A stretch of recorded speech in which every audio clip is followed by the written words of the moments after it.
Ne sois pas de ceux qui s'enivrent de vin, ni de ceux qui se gavent de viande, car buveurs et gloutons s'appauvrissent, et la torpeur fait porter des haillons. Chers amis, le livre des Proverbes nous encourage à ne rien lâcher dans nos efforts de carême.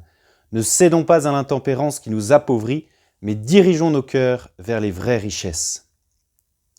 Le Christ, homme parfait, a toujours gardé la mesure dans ses appétits sensibles. Jésus, en effet, possédait dans son humanité une maîtrise parfaite de ses passions. Aucun dérèglement, aucun attrait désordonné pour les créatures chez le Christ.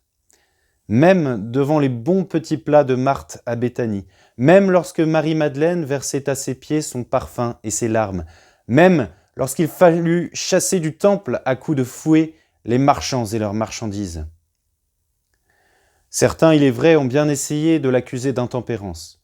Jésus rapporte en effet qu'on dit de lui « Voilà un glouton et un ivrogne, un ami des publicains et des pécheurs. » Mais cette accusation était si peu crédible que le Sanhédrin lui-même, cherchant à condamner Jésus en faisant feu de tout bois, ne la retint pas. Il n'est que des auteurs modernes pour comprendre de travers des écrits gnostiques et prendre plaisir à affirmer un amour charnel entre Jésus et Marie-Madeleine. Mais aucun auteur sérieux dans l'histoire n'a pu accuser Jésus de dérèglement dans sa conduite. Au contraire, par la vertu de tempérance, le Christ maîtrise et ordonne parfaitement ses passions. Elles sont totalement soumises à sa raison et à sa volonté. Mais attention, la tempérance n'est pas l'absence de sentiments ou de désirs. Elle n'est pas un stoïcisme froid et inhumain. Bien au contraire, Jésus, vrai homme, connaît les passions humaines.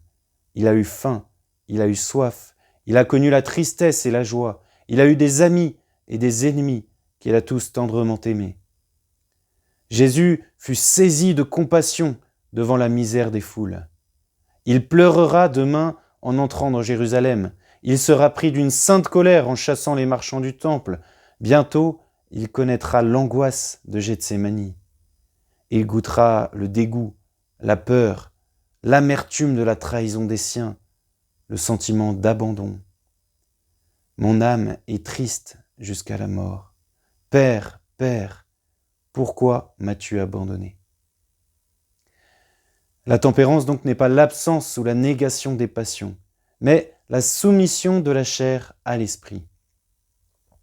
Cette soumission est particulièrement visible dans la passion du Christ, qui choisit librement de souffrir pour nous. Ma vie, nul ne la prend, c'est moi qui la donne. Alors que des femmes lui proposent du vin mêlé de myrrhe pour atténuer ses souffrances, Jésus refuse, il veut boire jusqu'à la lie le calice d'amertume.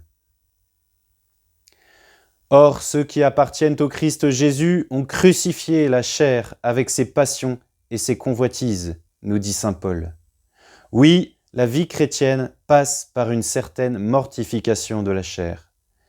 Car la chair convoite contre l'esprit et l'esprit contre la chair. Il y a entre eux antagonisme, nous dit encore saint Paul. Oui, nous sommes dans le temps du combat. Pas de vie chrétienne ici-bas sans ascèse. Et c'est Jésus lui-même qui nous y appelle « Veillez et priez pour ne pas entrer en tentation, car l'esprit est ardent, mais la chair est faible. » Soyons donc généreux, puisons nos forces dans la contemplation de Jésus, suivons-le dans sa passion, souffrons, mourons avec lui pour ressusciter avec lui et boire avec lui le vin nouveau du royaume des cieux. Belle semaine sainte!